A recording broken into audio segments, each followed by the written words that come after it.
Sword God emperor की episode 2 में। तो मैं हूँ मांगा एम्प्टी टाइम, और आप एपिसोड की शुरुआत में नान अपनी टूटी तलवार लेकर जंगल से जा रहा था और कहता है, पिताजी मुझे क्षमा करें, मैंने अपने किन परिवार के ट्रेजर की रक्षा नहीं की। और रोते हुए कहता है, आई एम सॉरी पिताजी, और मैं पूरी फैमिली को सॉरी कहता हूँ। और रोने की वजह से आंसू उस शॉट पर गिरते हैं और वह शॉट तुरंत पहले जैसा हो जाती है। उसी के साथ आवाज आती है, आंसू आने पर आदमी नहीं हिलता लेकिन उदास नहीं होता। लेकिन स्काई जल रहा है और खौलता हुआ खून, शूरताउज़म, उन सबको मार डालो। और यह आवाज सुनकर नान कहता है, कौन है? और उस तलवार से फिर से आवाज आती है, लड़के, मैं किन जेंग हूँ और मैं तुम्हारा एंसेस्टर हूँ। लेकिन नान इधर उधर देखकर कहता है, बाहर आओ, मूर्ख बनाने का नाटक मत करो। भले ही मेरा किन फैमिली कमजोर हो, आप हमें अपमानित नहीं कर सकते। अगर तुम बहादुर हो तो बाहर आओ और मुझसे लड़ो। और फिर से तलवार से आवाज आती है, चूंकि आप इस बूढ़े को देखना चाहते हैं तो यह बूढ़ा आपसे मिलने आएगा। और तलवार से एक ओल्ड मैन बाहर आते ही कहता है, जल्दी करो, मुझे एंसेस्टर कहो। और ओल्ड मैन को देखकर नान कहता है,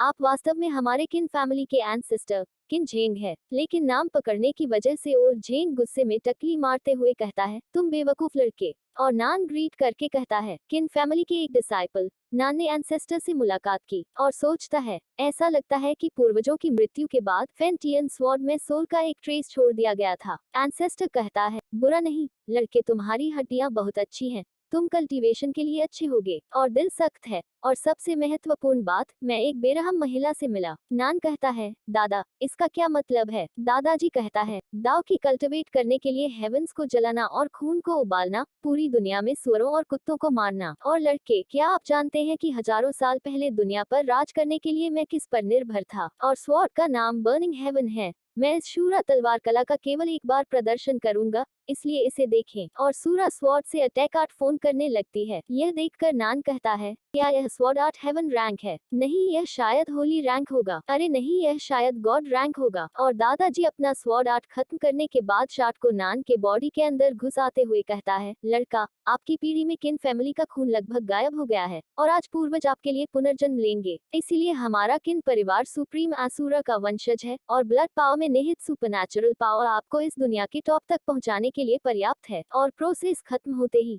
नान की बॉडी में पेन होने लगती है। उसके बाद आसुरा का पावर नान की बॉडी में ट्रांसफर होने लगती है। और दादाजी कहते हैं, लड़का, बूढ़े ने तुम्हें फिर से जन्म दिया है, लेकिन आप मार्शल आर्ट में आगे कितनी दूर तक जा सकते हैं यह आप पर निर्भर करता है और आपको कामयाबी मिले। और सीन शिफ्ट होता है। सारी प्रोसेस खत्म होने के बाद नान आंख खोलता है और अपनी बॉडी को देखते हुए सोचता है, क्या यह हेलुसिनेशन है? और अपनी बॉडी को अच्छी तरीके से देखकर कहता है, नहीं, यह कोई भ्रम नहीं है। इसीलिए खुश होते हुए मुक्का मारने लगते हैं, जिसकी वजह से वहां पर एक टोर्नेडो क्रिएट होने लगती है। लेकिन उसके बॉडी में शॉट का निशान था और उसी से शॉट निकलता है। यह देखकर हैरान होते हुए शॉट पकड़कर जमीन पर एक स्ट्राइक मारता है, जिसकी वजह से जमीन भी कट जाती है। यह देखकर खुश होते हुए नान कहता है, तलवार की एनर्जी रिलीज्ड है। यह बॉडी रिफाइनिंग की 5th हेवन रेल्म पर है और बॉडी ट्रेनिंग को 4 रेल्म्स में डिवाइडेड किया गया है, जिनमें से बॉडी रिफाइनिंग, टाओज़म, डिस्ट्रैक्शन और अचीवमेंट हैं। और प्रत्येक रेल्म को 9 हेवन स्वर्गों में डिवाइडेड किया गया है। और इससे पहले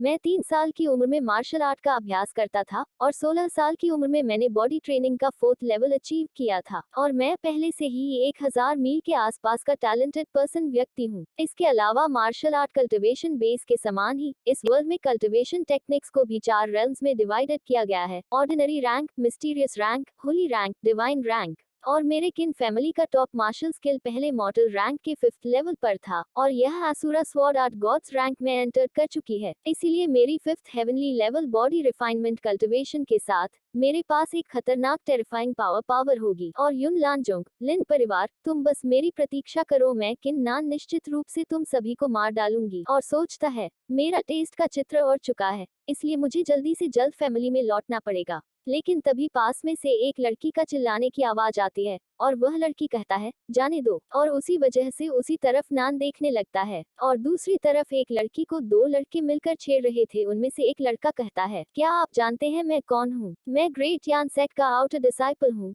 यदि आप नहीं चाहते कि मेरे मास्टर आपको बलात्कार करें तो जितनी जल्दी हो सके यहाँ से निकल जाएं। दूसरा कहता है, तुम छोटी कुतिया अभी भी हमें डराने की हिम्मत करती हो और हमारा ग्रेट यान सेक्ट फर्स्ट रेट फोर्स है, उसके बावजूद दूसरे सेक्ट के डिसाइपल इतने असहनीय कैसे हो सकते हैं? पहला लड़का कहता है, नन्ही औरत, मैं लिन परिवार का तीसरा बेटा हूँ। मैं तुम्हें सलाह देता हूँ कि तुम हमारी आज्ञा का पालन करो, जिससे दादाजी वादा करते हैं कि तुम एक परी की तरह रहोगे। दूसरा लड़का कहता है, लेकिन थर्ड यंग मास्टर, यह लड़की अगर ग्रेट यान सेक्ट की है डिसाइपल हुई तो क्या होगा? हु कहता है, उसकी पोशाक को देखो। ग्रेट यान सेक्ट का एक आउटर डिसाइपल कैसे मोटे कपड़े पहन सकता है? इसके अलावा तो क्या हुआ अगर वह वास्तव में ग्रेट यान सेक्ट डिसाइपल है? और मेरे बड़े भाई लिन किनफेंग जल्द ही ग्रेट यान सेक्ट की इनर सेक्ट में एंटर करेंगे और तब तक वे एक इनर सेक्ट डिसाइपल बन जाएंगे, तो फिर डरना किस बात का? और उन दोनों का बातें चुपके नान सुन रहा था और कहता है, यही अच्छा टाइम है शूरा स्वॉर्ड आर्ट को टेस्ट करने का। और दूसरी तरफ लड़का उस लड़की को तंग करने के लिए आगे बढ़ जाता है और वह लड़की भी बचने के लिए पीछे जाने लगता है, लेकिन वह लड़की अंत में एक पेड़ से टकराकर वहीं पर रुक के चिल्लाते हुए कहता है, तुम यहाँ मत आओ। उसी के साथ सोचता है, धिक्कार है, भले ही मैं मर जाऊं, मैं इस तरह के मैं से अपवित्र नहीं होना चाहता। और खुद को मारने के लिए छुपा हुआ छोड़ा निकाल लेता है, लेकिन तभी एक उड़ता हुआ शॉट आकर हु की काम में वादा डाल देता है। इसी वजह से गुस्से में हु कहता है, यह कौन है, यहाँ से चले जाओ। और झाड़ियों से नान निकलते हुए कहता है, तुमने मेरे अटैक को डॉज कर लिया। ऐसा लगता है कि मेरी स्वॉर्ड्समैनशिप अभी भी पर्याप्त स्किल नहीं है।